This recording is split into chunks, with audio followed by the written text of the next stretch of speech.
기도하겠습니다. 하나님 감사합니다. 귀한 이 시간에도 하나님의 말씀, 생명의 말씀, 언약의 말씀, 복된 말씀, 복음의 말씀, 예수님이 하신 말씀, 사도들이 하신 말씀, 선자들이 하신 말씀을 살펴보려고 합니다. 주의 성령께서 임하여 주시어서 부족한 종 말씀 잘 깨닫고 전달하게 하시고, 말씀을 듣는 성도들도 이를 잘 깨달아 그들의 믿음이 자라는데 귀한 생명의 양식들이 되게 해 주시옵소서. 예수님의 이름으로 기도하옵나이다. 아멘.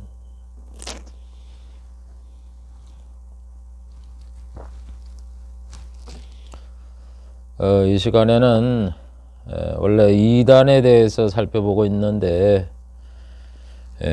지금 한국의 현실이 참 상황이 좋지 않습니다. 그래서 공산주의를 몇 번 살펴본 다음에 이단에 대해서 살펴보려고 합니다.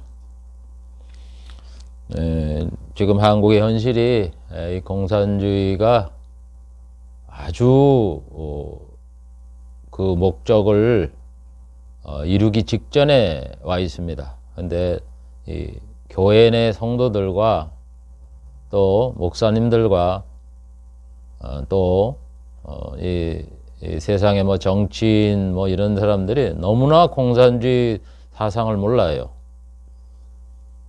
그래서 중국이 등에 얹고 우리나라를 식민화시키기 위해서 정말 막바지에 와 있고 있는데, 국민들은 그걸 몰라요. 그래서 공산주의를 몇 번 살펴보고 우리가 이 위기 속에서 벗어나면 좋겠다 하는 그런 마음으로 이것을 다뤄보려고 합니다. 제가 하는 방식대로 복음인 성경 47번째 시간이고, 첫 번째 공산주의 첫 번째 시간입니다.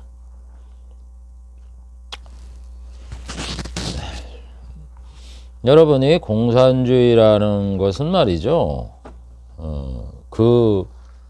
추구하는 사상이 굉장히 그럴듯해요. 그래서 이 공산주의가 이 세상에 널리 퍼진 겁니다. 이 공산주의는 19세기 중반경에 대두가 되기 시작을 했어요. 생기기 시작을 했어요. 그래서 지금 한 200년도 안 됩니다. 그런데 이 공산주의가 세계에 엄청나게 퍼져 있잖아요. 소련이 망하고 러시아, 중국, 쿠바, 한국, 월남도 월맹하고 나눠졌다가 공산화가 됐죠. 이런 엄청난 영향력이 있고, 그 다음에 유럽에도요, 이 좌파라는 게 있어요. 그래서 공산주의 사상이 굉장히 많이 퍼져 있고, 미국에도 그렇습니다. 이 공산주의가 지금 안 퍼진 데가 없어요.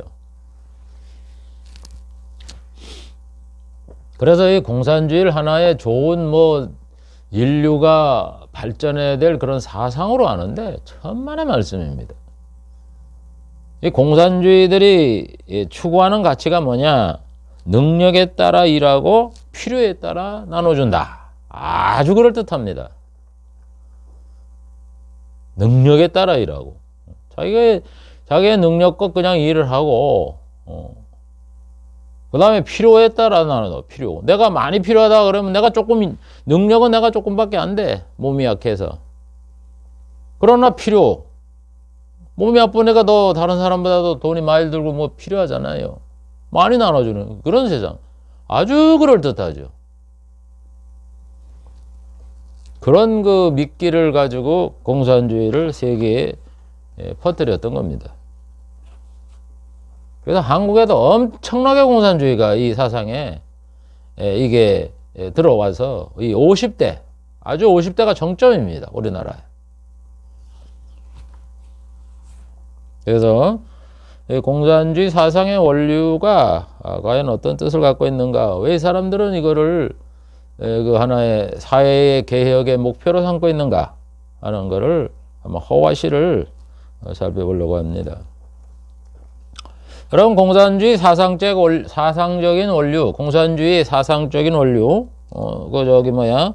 능력에 맞게 일하고 필요에 따라 분배를 해준다는 이 이상적인 이 낙원의 모습은 성경에서 나온 겁니다.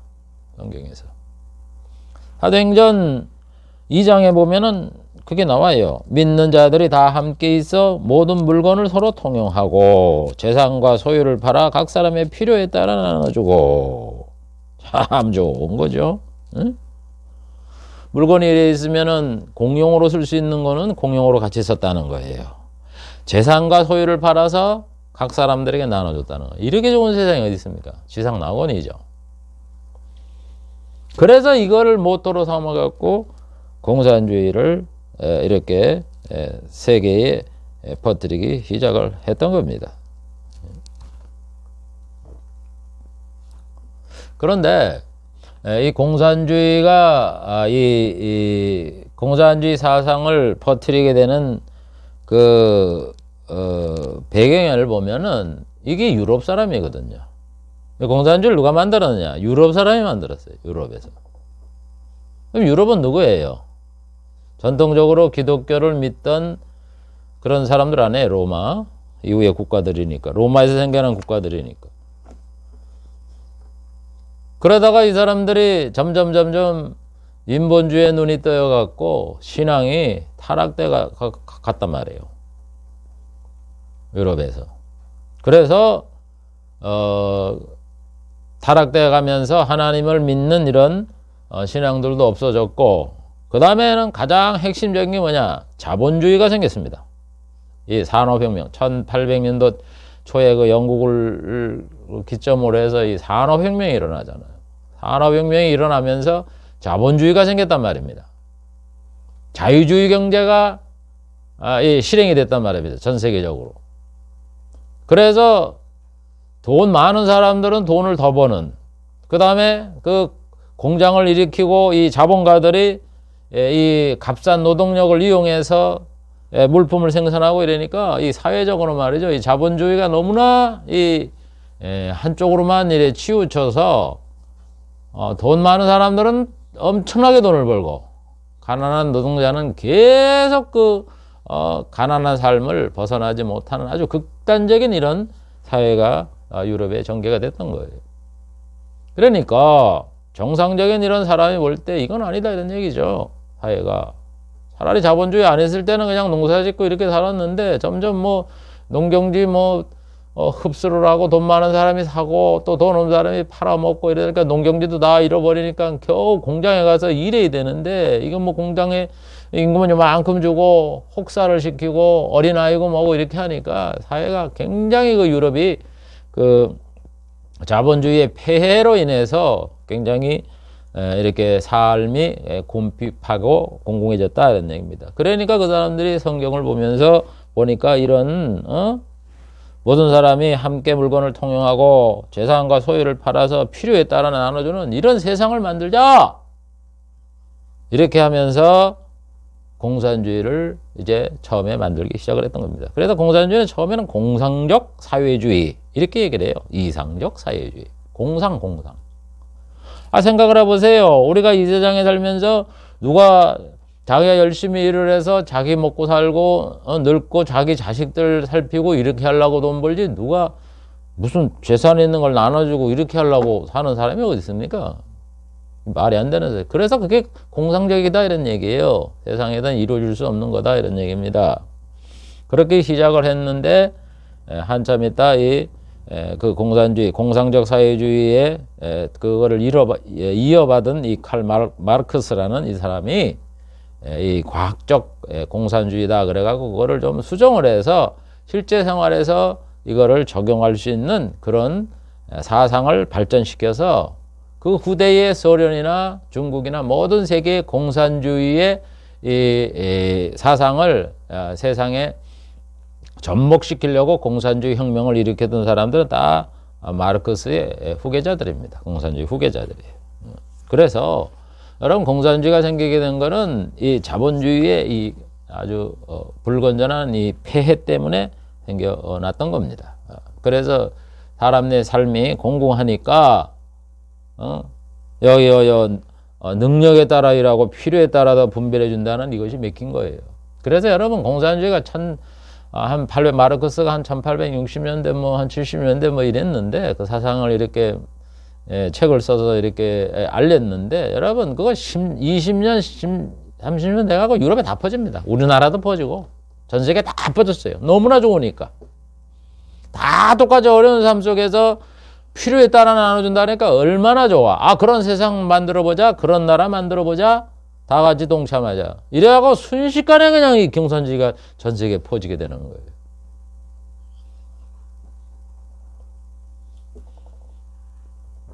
그런데 여러분 공산주의가 그래서 그런 좋은 모토를 갖고 공산주의 혁명을 통해서 공산주의 하려면 혁명이 필요하단 말입니다. 수많은 사람이 죽어야 돼요. 소련도 여러분 레닌 이 공산주의 볼셰비키 혁명으로 공산주의가 됐잖아요. 왕정을 무너뜨리고 이게 됐는데 거기에 그 과정에 공산주의 혁명을 일으키면서 노동자들이 일으켜서 얼마나 많은 자본가들과 이런 사람들을 죽이고 그 시베리아로 말이죠. 이 강제 추방을 하고 이랬잖아요. 얼마나 많은 사람들이 죽고 그랬습니까? 유산자들이. 그래서 소련이 공산주의가 된 거예요. 중국 역시 그 공산주의가 이르는 과정에서 여러분 이 문화대혁명이라는 거를 한 10년 동안 행했는데 이 모택동이가 그동안에 죽었던 인물이 2천만 명이 된다라는 이런 통계도 있어요. 100만 명에도 2천만 명. 잡히지를 않았으니까 몇 명 죽은지 잡히지를 조사한 적이 없으니까 그냥 그만큼 많은 희생이 따른 거예요. 그러면은 그렇게 따라서 소련이 공산주의가 되고 중국이 공산주의가 됐으면 정말 그 사회가 필요에 따라 나눠주는 그런 공평한 사회가 됐느냐? 안 됐단 말이에요. 오히려 소련 공산주의를 했던 소련과 이 중국이라는 나라는 차라리 자유주의 자본주의의 경제의 폐해를 안고 있는 그런 자유 국가들보다 경제적으로 보면은 엄청 못 사는 그런 나라가 됐단 말입니다.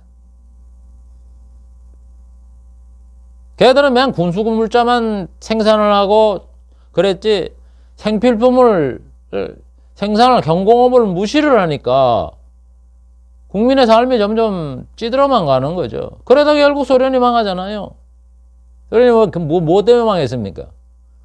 국민들에게 이 일상적인 삶을 보장을 못 해주는 거야. 그래 나라가 망한 거예요.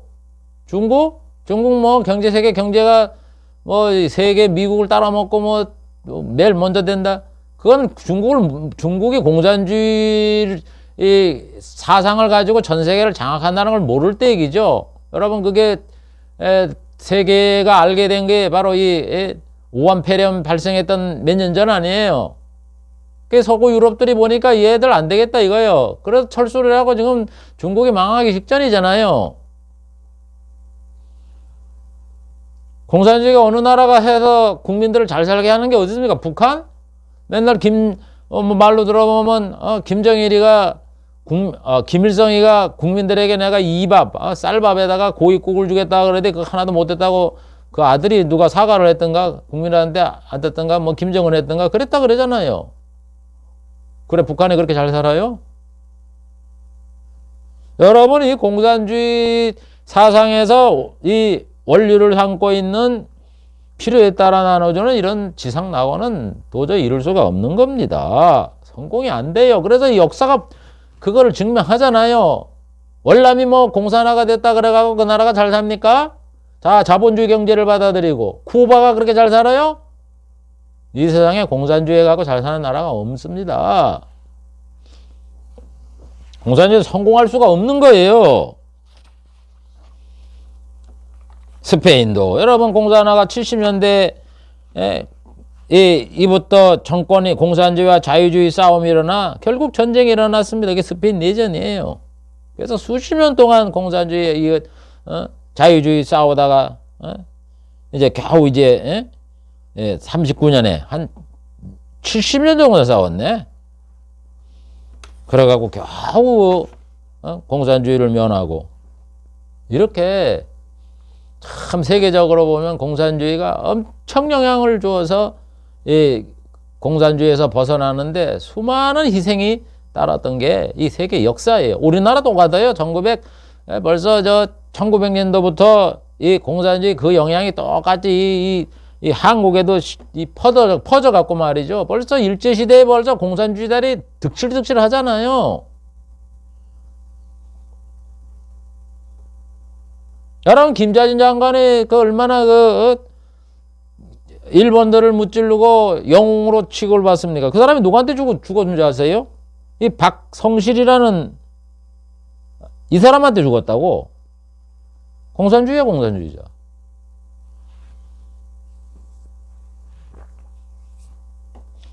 그래서 여러분, 이 공산주의라는 거는 세상에서 없어질 사상이에요. 그런데 이게 왜 우리나라가 북한에서 6.25를 통해서 남한을 공산화 시키기 위해서 김일성이가 그랬지만 그게 세계 개입으로 인해서 실패를 했잖아요. 그러고 나서는 공산주의는 해야 되겠는데, 그래서 그거 방법을 바꿔서 전쟁을 안 하고 이 남한을 갖다가 이 공산주의자로 득실거리게 만들어서 이걸 엎어버리겠다, 이런 생각을 바꿨잖아요. 전법을. 그게 바로 뭐냐, 월남전 때문에 그러는 거예요. 1974년 월남이라는 나라가 원래 프랑스로부터 독립을 해서 북쪽에 월맹군이 있었고 남쪽에 월남군으로 나눠졌습니다. 그래서 북쪽에는 호지명이 공산주의자였고 밑에는 자유주의에서 월남이라는 나라를 세웠어요. 그래서 호지명이가 남쪽을 먹고 싶다, 공산화를 시키기 싶다. 그래서 남쪽에 있는 가난한 사람들에게 공산주의 사상을 심어갖고 그 정부를 대적하게 했는데, 그들이 바로 베트콩이에요.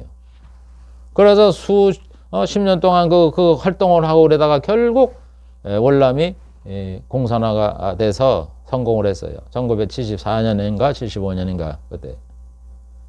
자, 그거를 전 세계에 영향을 보니까 북한에서도 김일성이가 보니까 뭐냐, 아이고 야 이거 쉽게 먹는 남한을 공산화 시키는 방법이 있네. 그래서부터 전법을 바꿔갖고 이 남한에 이제 공산주의 사상을 퍼뜨리고 간첩을 파견하고 이렇게 해서 공산주의 작업을 더 1층 강하게 시작했던 게 우리나라의 공산주의의 시작입니다.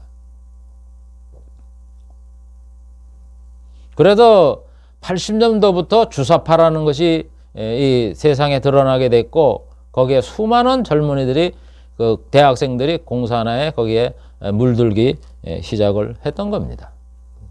그런데 그 얘기는 내 다음에 시간에 하기로 하고. 자, 그러면 공산주의가 왜 실패할 수밖에 없느냐 하는 거를 우리가 살펴보자 이거예요. 성경적으로. 이거 성경에서 나왔잖아요. 그러니까 성경에 무슨 뜻으로 이렇게 사람들이, 성도들이 자기 물건을 가지고 나눠 쓰고 이렇게 했느냐, 그걸 우리가 살펴봐야죠. 뭘 받아들이려면 그거를 먼저 실행한 거기에 대한 충분한 지식을 갖고, 그런 다음에 우리가 그걸 받아들여야 될지 어떻게 방법으로 해야 될 건가, 이걸 취해야 되는데, 묻대놓고 그런 거는 생각 안 하고 그냥 그런 게 있었다, 그러니까 우리도 그렇게 하자, 그래 놓고 나갖고는 혁명을 일으켜 사람을 죽이고 일으켜 난 다음에는 자기들끼리만 나눠서 부를 독식하는 이런 악한 세상을 만드는 사람이 뭐 이 세상에 한둘이에요? 공산주의 그거 아니에요.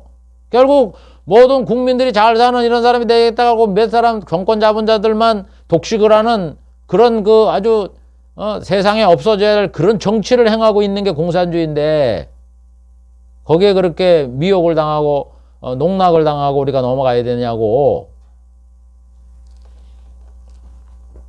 그래서 이 공산주의 사상의 사상의 가장 핵심적인 능력에 따라 일하고 필요에 따라 나눠주는 이 사상, 이게 초대교회 생활의 모습이 어떤 의미를 갖고 있는지를 우리가 살펴보자는 얘기예요.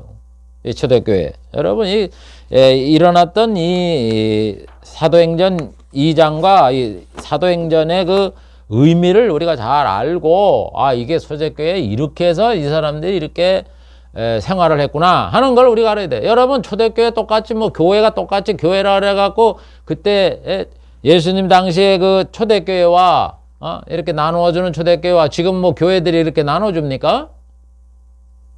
안 나눠주잖아요. 다 자기 벌어서 자기 그거 하려고 개교회 중심적으로 됐고, 성도들도 자기들이 열심히 일을 해서 돈을 벌고 집을 사고 노후 자금을 마련하고 또 자녀들을 이게 교육을 시키고 이렇게 하지, 통용해갖고 다 나눠 쓰고 이러는 데가 어디 있습니까? 뭐 이단 몇 군데는 좀 있긴 있어요. 강제적으로 하는 데는. 근데 그거는 문제가 심각한 거예요. 그래서 그걸 묻대놓고 교회에서도 지키지도 못하는 이거를 가지고 공산주의에서 그 모토를 걸어놓고 그걸 가지고 지키는 그런 세상을 만들겠다 이렇게 하는 게 얼마나 그 거짓말 같은 소리예요. 역사적으로 일어난 그것을 성취한 적이 없는데, 그런 걸 모르니까 교회에서도 공산주의 그러면 맥히는 거예요. 젊은 사람들이 공산주의 앉아 추종하고 말이지, 성도들이라는 인간들이. 여러분, 공산주의는 한마디로 하나님이 없는 거예요. 그런데 어쨌든 공산주의, 성도라는 사람이 공산주의를 추종을 합니까? 정신 나가도 한참 정신 나가는 거지. 나는 분명히 얘기를 해요. 공산주의 믿는 인간은 그거는 하나님이 선택한 자가 아니에요. 지가 믿는다고 얘기할 뿐이지. 어떻게 공산주의하고 어떻게 기독교하고 같이 공존을 할 수가 있어요? 말이 안 되는 소리지. 아니, 공산주의 자체가 하나님이 없다라는 건데, 공산주의 쓰려면 공산주의 쓰고, 하나님을 믿는 천국에 들어가고 싶으면 공산주의를 버리셔.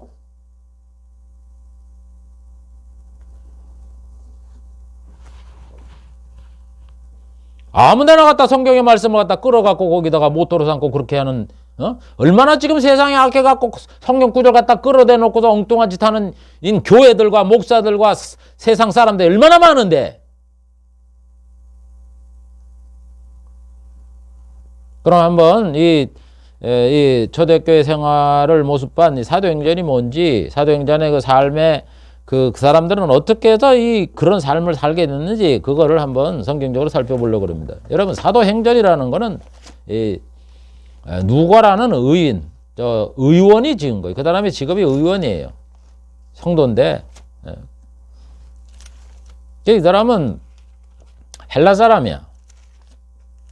아버지가 어머님과 헬라 사람이고, 어머님과 뭐 아버지가 유대 사람이야. 뭐 하여간 그래요. 근데 이 누가는 우리가 잘 아는 바와 같이 사도가 아니에요. 12사도가 아니야. 12사도가 아니고, 이 믿음을 가지고서 성경의 여러 가지 그 당시에 일어났던 예수님에 관한 일, 뭐 이런 것들을 열심히 이렇게 자료를 찾아보고 이래갖고 하나님의 성령이 임해갖고 성경을 2권을 기록을 해놨어요. 그게 하나가 누가복음이고 또 하나가 사도행전이에요. 그래서 사도행전은 2탄이에요. 그래서 이거를 누구한테 보냈느냐? 데오빌라라는 여기 보면 첫 번에 나오죠. 데오빌러에게 이걸 보낸다. 데오빌러여, 내가 먼저 쓴 거래는 이러면서 데오빌러. 그래서 두 번째 이 데오빌라가 상당히 그 고위직의 그런 관리다, 이런 상당히 유명한 그런 당시에 사람이 있었던 거였는데, 그래서 그 사람한테 이 복음을 전해서 예수 믿게 하려고, 그래서 누가복음을 기록을 했고, 그 다음에 2탄으로 사도행전을 기록을 해 놓았던 겁니다.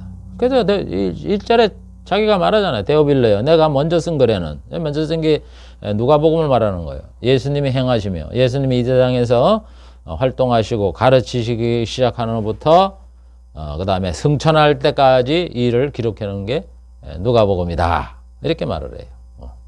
그 다음부터 이제 승천한 이율부터 이 교회가 생기고, 여기 보면은 예수님께서 하늘에 올라가시면서 너희들 여기도 기다리라 이거예요. 예루살렘을 떠나지 말고 하나님이 약속하신 성령을 기다리면 성령의 세례를 받는다.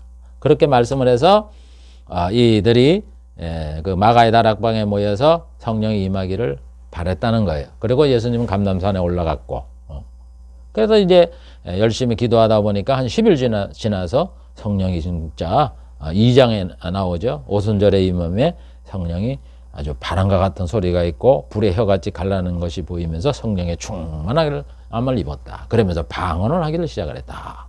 그 이야기를 나오는 거예요. 그래서 이 방언을 막 하니까 사람들이 그 유대인 그 당시에는 그 오순절이기 때문에 명절이기 때문에 세계 각지에 있는 이스라엘 사람들이 오순절을 지키러 왔단 말이에요. 와서 보니까 거기에서 이 120명이나 되는 많은 이런 사람들이 거기서 자기 나라 말로 말이죠. 자기가 태어난 그 고향의 말로 막 말을 막 하는 거야. 방언을. 방언이라는 게 당연히 아니에요. 지방말을 얘기하는 거예요. 지방말, 한국말, 뭐 소련말 이런 언어를 얘기를 했다 이런 얘기예요. 그래서 막 그냥 자기 나라 말로 막 방언을 막 하니까 그러잖아요. 우리가 각 사람의 난 곳 방언으로 듣게 되면 어쩌미뇨. 분명히 거기 모여있는 사람은 예루살렘 갈릴리 사람인데 이스라엘 사람인데 이스라엘 토박이들이 지금 세계에서 유대인들이 그 살던 곳에서 모였는데 자기가 태어났던 자기 나라 살고 있는 나라의 방언 외국어를 말하고 있는 거예요. 방언으로. 그러니까 깜짝 놀란 거예요. 우리가 우리 각 사람의 난 곳 방언으로 듣게 되는 게 어쩌미뇨. 보라 이 사람들이 다 갈릴리 사람이 아니냐. 하나님이 외국어를 할 수 있는 이런 능력을 베풀어 줬단 말이에요. 그래서 여기 밑에 나오잖아요. 뭐 바데인, 메데인, 엘라민, 메소포타, 유다, 갑바도기아, 본도, 아시아, 부르기아, 밤밀라, 뭐 애굽, 구레네, 가까운 리비아, 뭐 로마로 붙던 사람들, 뭐 여러 뭐 그레데인, 아라비안 그 당시에 있던 많은 그런 나라의 언어로 이분들이 설교를 하기 방언으로 말을 하는 거예요. 막 기도를 하면서. 이게 신기한 일이잖아요. 그래서 이제 그런 일이 생겨서 이제 베드로가 11사도와 함께 나가서 이스라엘 백성들에게 자기들이 방언이 어떻게 오게 됐는가 하는 거를 여기서 설명을 하는 거예요. 자기들이 이런 일을 겪게 된 게 어떻게 된 거냐. 그러니까 여러 이 백성들이 여기서 설교를 내려본 베드로가 얘기를 보면 우리가 이렇게 성령을 받은 거는 구약시대 선자 요엘이 예언한 거다 이런 얘기예요. 말세 내가 내 영으로 모든 육족에 부어준다. 남종과 여종에게 부어준다. 그 말씀대로 우리가 하나님이 성령을 부음을 받아서 이렇게 우리가 방언을 하고 이렇게 됐다. 그러면서 뭐라는 거예요? 하나님께서 요엘을 통해서 누구든지 주의 이름을 부르는 자는 구원을 받게 된다. 이렇게 해서 너희들도 예수를 구주로 믿게 되면 구원을 받고 우리처럼 성령이 임하게 된다. 그러면서 지금 전도하는 거예요. 그러면서 뭐라 그래요? 이스라엘 사람들아 이 말을 들으라. 너희도 아는 바와 같이 하나님께서 나사렛 예수로 큰 권능과 기사와 표적을 너희 가운데 베푸사 너희 앞에서 그를 증거하셨다. 여러분 이 이스라엘 백성은요. 이 오순절의 이 사건, 성령을 받고 이런 사건이 뭐냐면은 하나님이 이스라엘 백성에게 수천 년 동안 내가 하나님의 아들을 세상에 보내서 처녀의 몸으로 잉태하게 해서 그 구주를 보내서 십자가에 못 박혀 죽게 하고 누군지 그를 믿으면 죄를 용서해 주고 천국에서 영생 문학을 주겠다 하는 구주를 보내주겠다는 약속을 수천 년 하셨단 말이에요.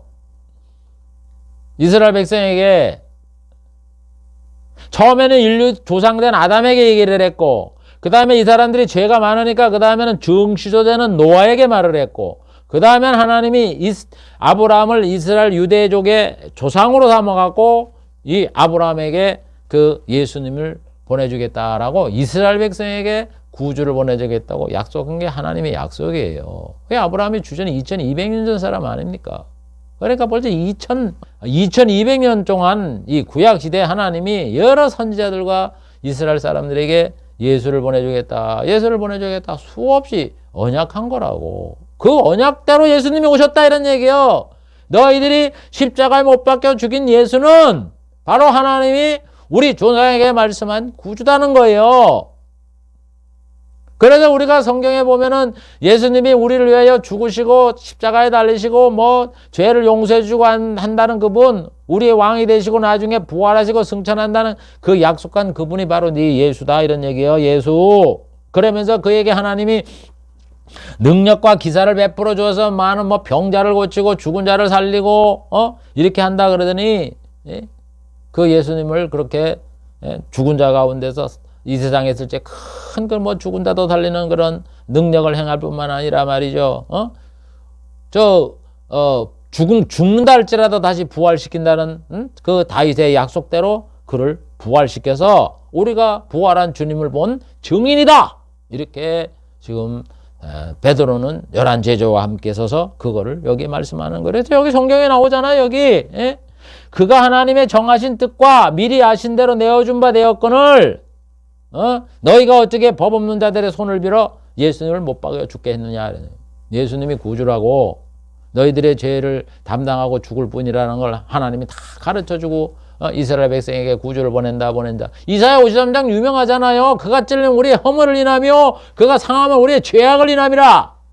그가 채찍에 맞았고 우리가 그래서 우리 나음을 입었다고. 예수님이 고난받고 죽는다는 걸 얘기를 했는데도 불구하고 그걸 깨닫지 못하고 그를 갖다가 율법을 어긴다고 말이죠. 로마 그 총독에게 그걸 고발을 해서 그를 십자가에 죽게 만들었느냐 이런 얘기예요.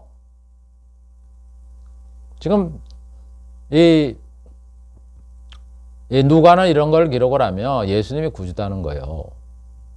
아셨어요? 이 누가복음의 사도행전의 핵심이 누가복음이고 지금 베드로도 그걸 얘기를 하는 거고. 그러면서 다윗이 예언한 대로 주의 거룩한 자로 썩음을 담게 예수님이 죽어도 안 썩는다고요. 부활한다고요. 그걸 예언한 대로 예수님이 부활을 했다. 그는 선자라. 다윗이 선자라는 거예요. 하나님이 이미 맹세 그 자손 중에 한 사람을 위에 앉게 하리라. 그 자손. 다윗의 자손으로 오는 분을 하나님이 왕위에 세워서 왕위에 앉게 해서 영원히 그 보좌를 보여주겠다고 사무엘하 7장 12절 13절에 말씀을 약속을 했잖아요. 그대로 그 왕위에 앉은 분이 예수님이다. 그러면서 지금 예수님이 그 약속대로 십자가에 죽었고 우리 죄를 위해 죽었고 약속대로 죽은 자 가운데 부활을 했고 그분을 하나님이 높여서 예수를 높여서 구주로 삼으시고 이렇게 했다 이런 얘기요. 그리고 난 다음에 하나님께서 성령을 주신다고 약속한 것처럼 성령을 주어서 우리가 이렇게 방언을 하고 이렇게 됐다. 이렇게 여기 말을 하면서 예수가 누구냐? 그런즉 이스라엘 백성아 너희는 정녕 알라. 뭘 아느냐? 너희가 십자가에 못 박힌 예수를 하나님이 주와 그리스도가 되게 했다. 주라는 건 하나님이 아니에요. 사람이 몸으로 태어났지만 하나님이 되게 하셨고 그리도 너희들을 위해서 기름 부음을 받은 너희들 위해서 죄를 담당하고 죽은 기름 부음을 받은 그런 자가 되게 하나님이 높였다. 이렇게 해서 이스라엘 백성을 책망하는 거예요. 이스라엘 백성이 이걸 모르는 거죠. 그렇게 구약에 하나님이 예수님에 대해서 구주가 되어 이 땅에 오신다고 배웠는데 그 주가 그걸 모르고 이 예수님이 말이죠. 제사장 서기관 바리새인에 쏘고 넘어가갖고 그 예수님은 말이죠. 율법을 어기는 그런 죄인이다. 자칭 하나님이라 그랬던 자다. 그래가면서 그를 십자가에 못 박게 동참했던 이런 백성들이 그걸 깨달은 거예요. 이 마음을 듣고 마음이 찔려가로되 베드로와 다른 사도에게 물어가도 형제들아 우리가 어찌할꼬. 예수님의 실체를 이 사람들이 이제 이스라엘 백성들이 깨닫게 된 거예요. 그러니까 베드로가 말하래요. 회개하여 예수의 이름으로 성령을 세례를 받고 죄사함을 얻으라. 그러면 성령을 선물로 받는다. 그러면서 이 약속은 너희와 너희 자손과 모든 먼데 사람 하나님이 부르는 이방 사람들도 얻게 된다. 그러면서 이 폐역한 세대에 구원을 받아라. 그러면서 사도들이 외치니까 뭐라 그래요. 그 사람들이 그 말을 듣고 믿은 사람들이 몇 명이라 그래요. 세례를 받았는데 제자의 수가 3,000이나 더. 3,000명 회개하는 이런 역사가 매일 이렇게 일어나는 거예요. 여러분. 그래서 결국 이 사도행전의 이 이야기는 뭐냐? 예수를 알지 못하고 십자가에 죽기는 이스라엘 백성들이 이 베드로와 사도들의 설교를 듣고 하나님의 약속대로 구주가 되었고 우리 대신에 십자가에 죽었고 죽은 대로 부활하고 승천하고 하나님의 약속대로 성령이 임하여서 이제 구원의 역사가 시작된다 하는 거를 이스라엘 백성에게 알려줘서 이 사람들이 회개를 하고 이제 예수를 믿기 시작하는 거예요. 그래서 초대교회가 생겼다 이런 얘기예요. 120명이 있다가 3,000명이 더했으니까 3,120명 아니에요. 이렇게 자꾸 점점 늘어나는 게 여기 쭉 성경에 계속 나와요. 그래서 저희가 이제 성도가 생겼잖아요. 사도의 가르침을 받아 서로 교제하며 영적으로 이렇게 교제를 서로 교제를 하면서 떡을 떼며 식사도 하고 기도하기를 참 힘쓰니라. 이 사람들은 기도한 거예요. 하나님 앞에. 그러면 믿는 사람들이 다 함께 있어 모든 물건을 서로 통용하고, 내 거라는 것이 있어도 다 같이 쓸 수 있는 거는 같이 공용으로 썼고, 재산과 소유를 팔아 각 사람이 필요에 따라 나눠주고,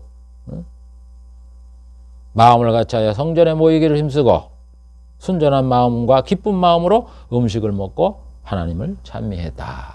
여러분들, 그래서 이분들이 왜 이렇게 물건을 통용하고 그랬느냐? 하나님의 약속이 이루어졌기 때문에 그런 거예요. 그 약속은 뭐예요? 하나님 구주를 보내줘.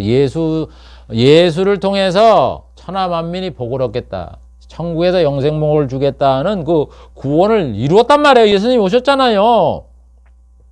우리는 다 죄인인데 죄를 용서받지 못하는데 그 예수님이 이 땅에 우리 죄를 위하여 십자가에 돌아가신 거예요. 그래서 누구든지 그 예수가 내 죄 때문에 나의 죄를 용서하기 죽으셨다 하는 것을 믿는 자는 죄를 용서해주고 천국에서 영생복락을 준단 말이에요.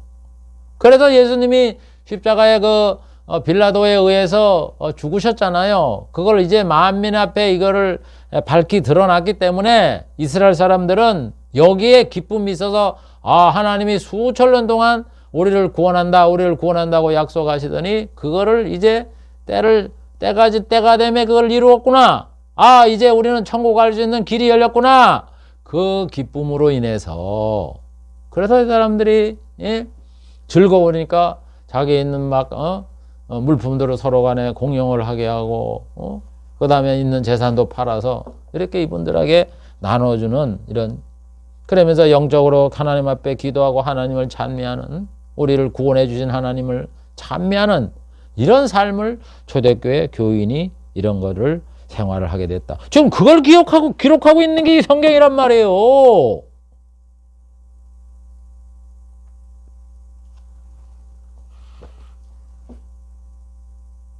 예수 믿어서 천국에서 영생복락을 누릴 수 있도록, 여러분, 천국에 우리가 예수를 믿으면 천국에서는 죽음도 고통, 곡하는 거, 아픈 거, 눈물겨운 거, 죽는 거 이런 게 다 없잖아. 그러니까 얼마나 좋습니까?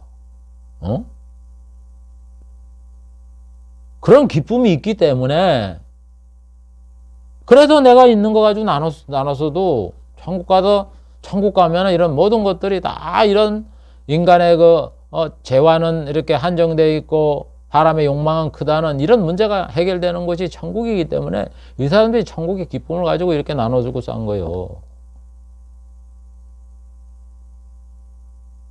여러분, 예수를 믿어서 이런 삶을 살아라는 게 아니에요, 여러분. 이게 자체가. 믿음 있는 사람이 이렇게도 살 수 있어요. 주님이 네 있는 재산 다 팔아서 가난한 자에게 나눠줘. 이거 보통 믿음이 요구하는 게 아니에요. 이거는요, 자원적으로 생긴, 자발적으로 생긴 하나님에 대한 그 특별한 이런 신앙을 가진 사람들의 삶의 모습을 갖다가 여기 기록을 해놨는데, 이걸 가지고 공산주의라는 사람들이 딱 갖다가 가져와 갖고 말이죠. 다 앞뒤 다 잘라내버리고, 야, 이런 세상을 만들자 그러면서 사람을 현혹시킵니까? 네? 그래서 제가 이런 그 삶의, 초대교회 삶의 모습을 이 세상에서는 전혀 이룰 수 없다는 내가 근거를 여기에 댈게요.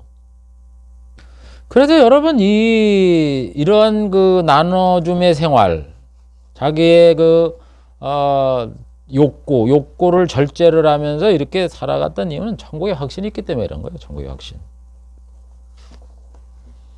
그리고 수천 년 동안 하나님이 약속한 거를 이루었다는 이 기쁨, 이런 것들이 이 사람들이 물건을 통용할 수 있게 이렇게 만든 거예요. 배경이.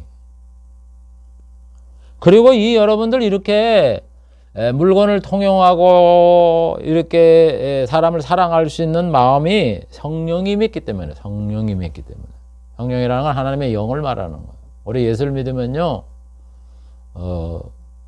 구원받은 사람들은 하나님의 성령이 임해요.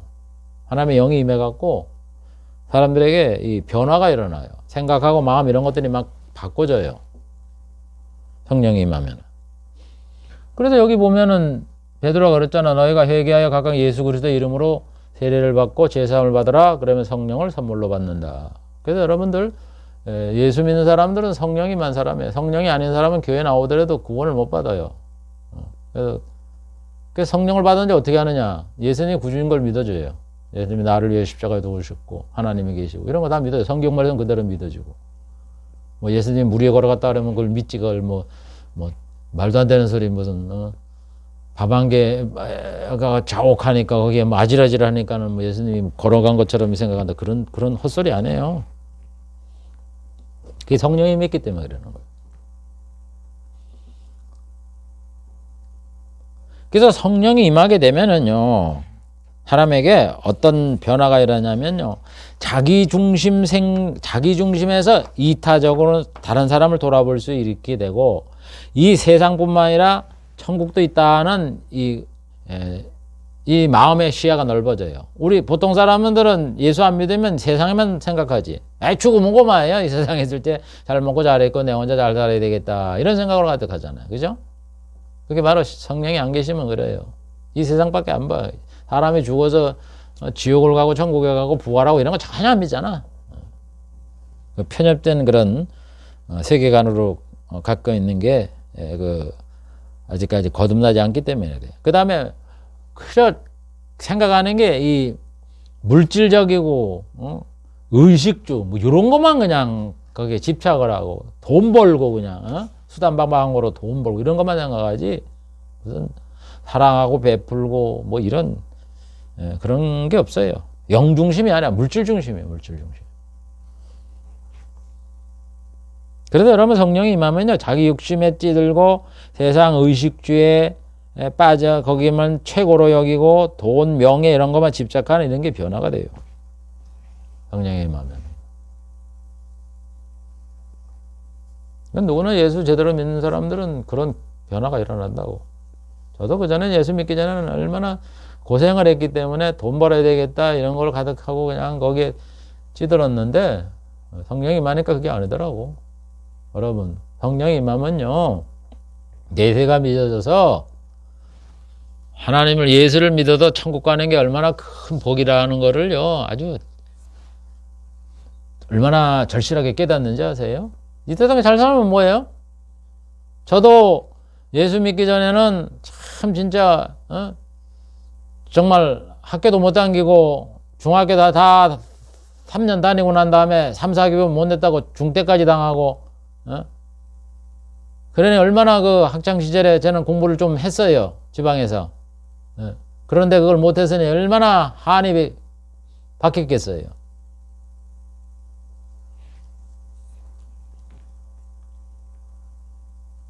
그러니까는 어떡하든지 돈을 벌어 공부를 해야 되겠다. 그 생각만 가지고 이 세상에 살아왔었는데 제가 예수를 딱 교회를 나가갖고 예수를 믿게 됐는데 하나님이 은혜를 주니까 뭐부터 생각이 나느냐.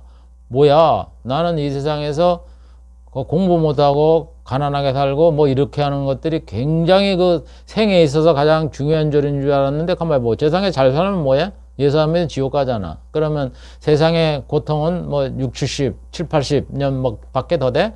그러는데 지옥 가면 영원이잖아. 야 지옥 안 가는 게 더 복이다. 이렇게 생각이 바꿔지더라고. 그래서 옛날에는 어떻게 하든지 돈을 벌어서 공부를 하려고 제 나름대로 열심히 건강하지도 못한데 어디 뭐 광주에 가서 노가다판에 건설회사에 들어가서 하다가 병에 걸려갖고 오기도 하고 막 이랬어요. 그래서 실망도 하고 왜 이렇게 안 되나 이래가면서 좌절도 하고 그랬는데 제가 예수 믿고 난 다음에는 공부 못하는 건 아무것도 아니더라고. 그래서 그때부터 난 복음 전하고 그랬어요. 가치가 이래 변한다고. 돈 버는 게 중요한 게 아니에요. 지옥 가는 게 더 불행인 거지. 그렇게 변한다고. 그걸 지금 얘기하는 거예요, 지금. 이 사도행전에. 성령님에서 이렇게.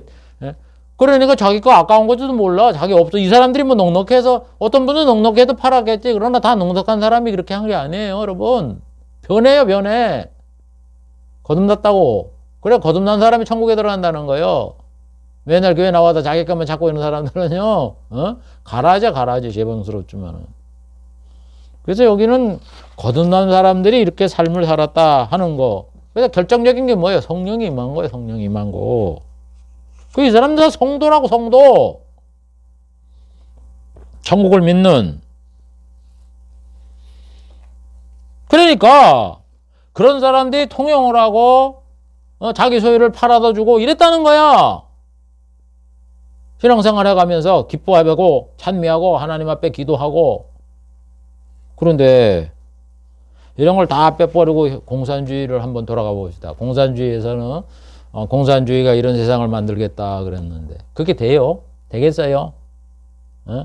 이 사람들이, 여러분 지금 이분들이 초대교회 사람들이 물건을 통용하게 되는 게 어떤 큰 보상이 있었기 때문에 통용하는 거 아니에요. 그 보상이 뭐예요? 천국이라는 보상이 있기 때문에 그러는 거예요. 예수 믿으면 천국에 들어가면 아픈 거, 곡하는 거, 이별하는 거, 뭐 죽는 거, 뭐 이런 병 드는 거 이런 게 다 없다고. 막말로 얘기를 해갖고 세상에 수조짜리 뭐 2조, 3조 되는 뭐 복권이 있대? 미국에. 그런 거 대박 맞은 것보다도 더 엄청난 상이 예수를 믿으면 보상이 돼 있기 때문에 이 사람들이 있는 자기 그 소유화했던 것 갖다가 통용하게 했다는 거예요. 그런 보상이 있기 때문에 아무것도 보상이 없이 그렇게 한 게 아니란 말이에요. 천국이라는 영생복락이라는 엄청 보상을 이 사람들에게 해준 걸 알기 때문에 자기 있는 거 가지고 나눠 쓰는 거예요. 여러분 주를 위해서 희생하고 봉사하는 사람들이 믿음을 가지고서 천국에도 보상받는다는 그 믿음을 가지고 이 세상에 없애는 거지, 뭐 아무것도 보상이 없는 데 갖다가 그런 걸 쓰는 바보 같은 사람인 줄 아세요? 근데 공산주의에 그런 보상이 있어요? 겨우 있는 거 가지고 나눠야 될 판행묵인데? 그러니까 공산주의가 성공할 수 없는 거예요. 그러니까 공산주의 기껏 해놓고 자기 독재 있는 사람들, 같이 한 사람들 다 숙청해버리고 자기 혼자만 가자 독식하잖아. 그걸 보면서도 그렇게 공산주의가 성공할 것 같아요? 한심스러운 인간들이지.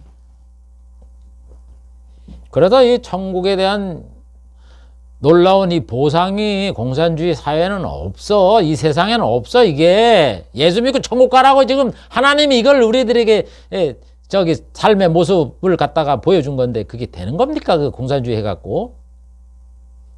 그 다음에 성령이 임해서 사람의 마음이 변했다고. 아무나 뭐 이렇게 예수 믿는다고 나눠주고 그러진 않아요. 성령이 아니면 사람 교회보다 더 지 혼자 가지려고 그러고, 목사도 지 교회만 부흥시키려고 그러고, 장로도 지 혼자만 그냥 돈 벌어가고 그냥 그거 하려고 그러고, 출세하려고 그러고, 명예 가지려고 그러지. 여러분, 교회에서요, 나눠주고 정말 희생하고 이런 사람을 보세요. 저 사람은 돈도 가난한데도 그래 나눠. 그리스도의 사랑이 천국에 대한 그 확신이 있기 때문에 그러는 거예요. 그 사람은. 그 성령이 있고 거듭난 사람이라 그래요. 헌금 많이 하는 사람들이 뭐 돈 많은 사람이 많이 하는 줄 아세요? 교회 충성하고 봉사하는 사람 안 그래요. 그래서 성령을 이렇게 거듭나야지. 그래야 인격이 변화가 생기고 뭔가 이렇게 나눠주고 사랑을 베풀고 하는 이런 게 생기지. 아니 공산주의에서 하나님을 믿지도 않는 사람이 거듭납니까? 더 자기 욕심만 가지고 지 혼자만 챙기려고 그러고 지공만 나오고 상대방 갖다가 서로 간에가 파벌 해갖고는 다 문책하고. 여러분 그래서 공산주의 같이 힘쓴 김일성이가 남노당이라고 남쪽의 공산당들 다 숙청해버렸잖아. 누구 하나 사는 사람이 있어? 그걸 보면서도 그렇게 공산주의가 뭔지 몰라?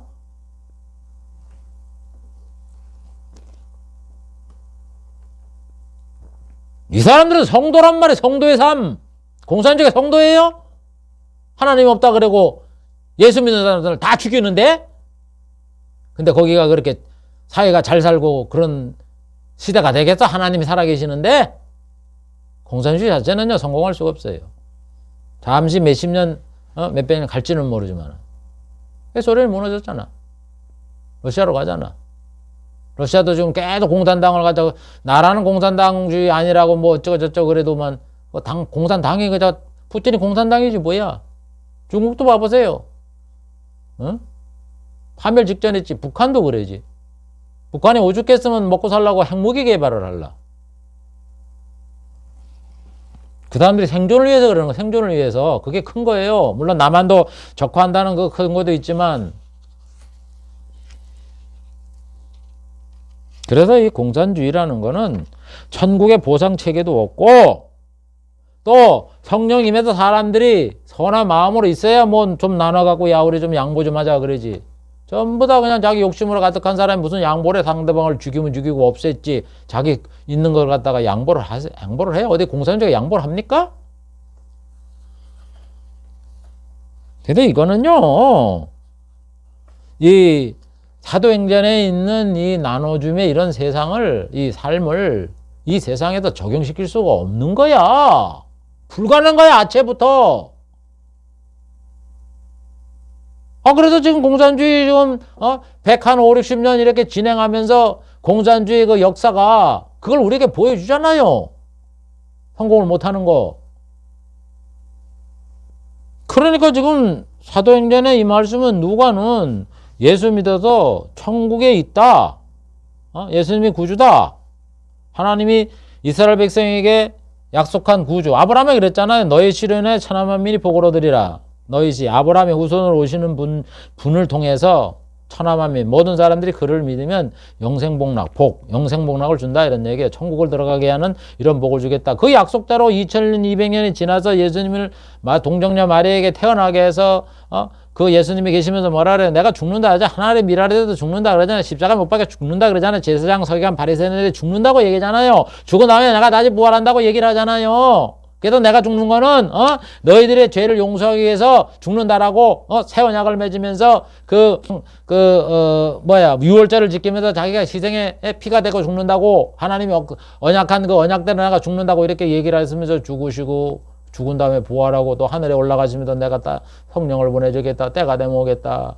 그러면서 우리들에게 내가 구주고 하나님의 구약에 언약하신 그 그리스도고 하나님의 아들이고 만왕의 왕이라는 걸 다 밝혀주고 올라가셔서 그래서 사도들이 그거를 목격자가 되었기 때문에 그 이야기를 듣고 사람들에게 이렇게 복음을 전해서 이스라엘 백성들이 구원을 얻기 시작하는 이 성도가 생기는 천국 백성이 생기는 그거를 여기에 기록을 하면서 그런 사람들은 이렇게 삶을 살았다 하면서 우리에게 밝혀준 그 내용을 공산주의가 딱 좋은 것만 카피해놓고 그거를 이 세상에서 달성시키려고 그거를 무모하게 진행을 시켰는데 그게 됐어요? 안 됐잖아. 안 된 걸 보면서도 또 갖다 공산주의를 추구합니까? 예? 다른 나라는 소련은 실패하고 중국은 실패해도 우리나라는 성공하겠다고? 그게 성공이 돼요? 거듭납니까? 천국에 대한 보상이 있어요? 그와 같은? 더 악한 짓 하죠. 그래서 지금 저 좌파들 봐보세요. 더 악한 짓 하고 앉아있지. 과정도 여러분 그러려면은 아주 민주적이게 되고 더 평화적으로 하세요. 남 이용해갖고 등쳐먹고 그 누구야 정신대 할머니들 참 그 얼마나 그 기생하며 한 사람들 등쳐먹고 말이지. 그게 다 좌파 아니야? 그런데 그거 웃기는 거는 그런 걸 보면서도 이 교회 내에서 우리 안 믿는 사람들의 좌파 사상 가진 것도 나는 참 안타까운데 이 교회라는 이 성도라는 인간의 이 집단에 모여갖고 좌파 거기 따라가는 추종하는 이런 사람들 보면은 정말 당신들이 성도야?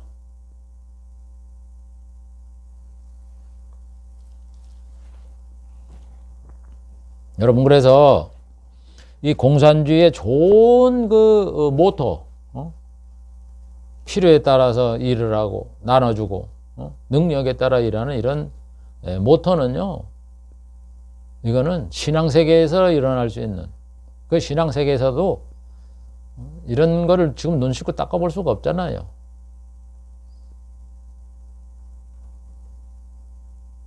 이런 도저히 일어날 수 없는 천국의 모습을 우리에게 소개한 거지 이것을 가지고 세상에서 실현시켜라 그러면서 하나님이 이 말씀을 준 게 아니에요. 여러분 그걸 잘 알으라고 현실과 이걸 구별을 하라고 이 신앙을 위해서 이렇게 생겨난 일이지. 그걸 알지 못하고 이 초기 공산주의자들 공산주의가 여러분 아까 얘기했지만 공산적 생시몽 샤를 프리에 로버트 오원 이런 분들 보면은 다 좋은 생각으로 자본주의의 그 체계를 비판을 하면서 이런 쉽게 얘기해서 이 자본주의에서도 이런 면을 생각을 해갖고 좀 모든 사람이 다 잘 사는 그런 걸로 만들자. 그게 바로 여러분 수정 자본주의예요.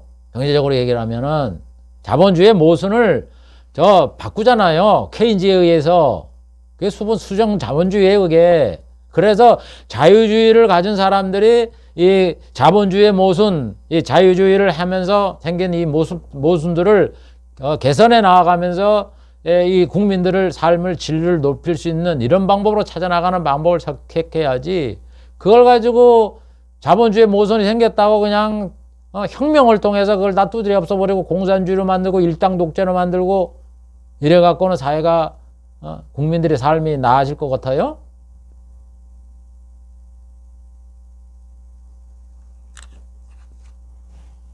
그래서 처음엔 이게 공상적 사회주의라고, 이상적 사회주의, 이런 좋은 세상을 만들자. 그것까지는 좋아요. 그런데 그 파는 방법이 이 마르크스라는 인간 이 때문에 말이지, 그거를 혁명으로 해갖고는 뒤집어 엎어갖고 해보자 그래갖고는, 예? 과학이라는 거 틀을 바꿔갖고 과학적 공산주의 이러잖아. 과학을 얼마나 잘못 응용을 해갖고 갖다 붙이는지. 여러분 좌파들 보세요.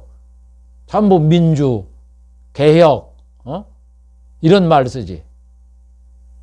그거 미혹당하지 말으라고. 뭐 족하면 국민을 위해서. 뭐 국민들이 뭐 많은 사람들이 국민의 뜻이 대통령의 그것이 내란이라 그랬다고. 나도 국민이요. 난 그런 생각 안 해. 올바로 잘했다고 생각을 하지. 공산주의를 막기 위해서 부정선거를 이거를 막기 위해서 그거를 드러내기 위해서 그렇게 했다고 생각을 하지. 여러분 보세요. 이 공산주의 지금 정말 뭐 어떤 분들은 뭐 30단계 남한 공산화의 23번째 단계로 된 것처럼 됐다 그래도 뭐 거의 넘어간 것처럼 얘기하는데, 저도 그건 인정을 해요. 아주 위기는 위기예요. 그러나 여러분 이거 성공 못해요. 왜냐? 부정선거를 누가 했는데? 예? 내가 다음 주에 얘기하겠지만 이거 성공 못해요. 부정선거를 못 막기 때문에. 지금 미국에 잡혀가 있는 그게 거짓말인 줄 아세요? 그 내용 소수들요, 민주당에서 다 밝힌 거요. 방송들이. 자유우파가 먼저 밝힌 게 아니라 자기들이 먼저 밝혔다고 그런 거를. 근데 그게 성공을 해요? 여러분, 그래서 오늘 핵심은 그거예요. 이 공산주의에서 모토로 삼고 있는 능력에 따라 일하고 필요에 따라서 나눠준다. 이건 공상망상이에요. 그거를 이 세상에다 실현시키려고 하는 사람들이 잘못이고 될 수도 없는 일이에요. 그거는 마치 뭔가 똑같냐면, 예수님 물 위에 걸어갔죠? 사람 물 위에 걸어가는 거하고 똑같은 거예요. 물 위에 걸어갈 수 있어요? 어떤 도구를 이용하면 몰라도? 죽은 자를 살려요? 썩어가고 4일 지난 사람이, 죽은 사람이 갖다가 썩었는데 그 사람들이 살아나요? 불가능한 일이에요. 예수님 시대만 있었던 신앙의 어떤 것을 위해서 하나님이 이적을 베풀어 준 거지. 홍해 이적이 또 일어납니까?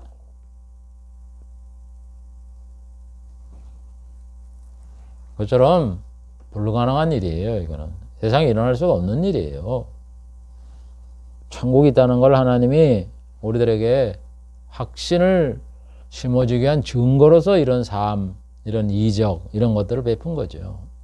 그래서 한마디로 뭐냐, 이 공산주의가 이런 모토를 필요에 따라 나눠주는 이런 모토를 가지고 그 목표를 가지고 이 공산주의를 했지만 성공한 게 하나도 없고, 그런 거를 이룬 나라는 하나도 없는 거예요.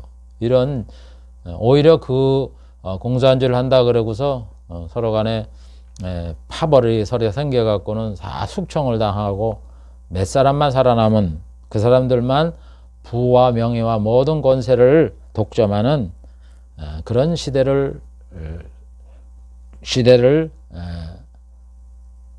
꾸려왔다 하는 그 역사적인 교훈을 절대 잃어버리면 안 돼요. 그래서 우리가 공산주의 그러면 이건 실패한 사상이다. 그래서 우리가 그거를 배척하고 멀리하고 이렇게 해야지, 그걸 이 세상의 후손들에게 남겨주겠다고 하는 그런 어리석은 생각을 하지 마세요. 국민들을 도탄에 빠뜨리고 우리의 행복을 다 무너뜨리는 이런 거는 진짜 반국가 전복 세력이지, 그게 합리화가 될 수 없는 그런 사상이다. 이 세상이 왜? 안 돼요. 그게 안 된다니까. 거듭나면 돼요. 거듭나야 돼. 거듭나야 되고 천국을 믿어야 되고 신앙을 인정하지 않는 무슨 공산주의에서 그런 일이 일어날 거를 꿈을 꿉니까? 한다는 거를 우리 성도들은 잘 알고 여기에 동조하지 마세요. 그리고 피를 흘리더라도 자유주의를 지키기 위해서 수고를 하시고 힘을 쓰세요. 자손들에게 좋은 자유주의인 그런 세계를 유산으로 물려줘서 그들이 예수를 믿고 구원받을 수 있도록 성도가 그 일을 해야 되는 겁니다. 기도하겠습니다. 하나님 아버지, 오늘은 세상에 많은 사람들이 미혹을 당하고 있는 이 공산주의의 모토, 공산주의의 목표를 성경적인 입장에서 살펴보았습니다. 이거는 천국이라는 엄청난 보상이 있기 때문에 가능한 것이고 인간이 성령이 임함으로 거듭났기 때문에 가능한 일이지 절대 하나님을 믿지 않고 성령으로 거듭나지 않는 그 생사람이 만들어서 목표를 정하고 공산주의화해서 이거를 사회에 정착할 수 없는 그런 내용이라는 것을 오늘 살펴보았습니다. 그러므로 역사에서는 공산주의가 어느 나라든지 경제적으로 안정을 하지 못하고 망해갔던 이런 역사적인 현실을 우리가 목도를 하면서 다시는 우리 인간 사회에서 이 공산주의를 활화하려고 하는 노력을 하지 않는 것이 역사의 교훈이라는 것을 우리가 깨달았사오니 하나님 아직까지도 이 미몽에 빠져서 공산주의를 통하여서 사회를 개혁시키려고 하는 이 어리석은 일에 우리 예수 믿는 이런 사람들은 동참하지도 말게 하여 주시고 생명을 버려서라도 자유를 지키는 이 일에 동참하는 거듭난 성도들이 될 수 있도록 은혜를 베풀어 주시옵소서. 예수님의 이름으로 기도하옵나이다. 아멘.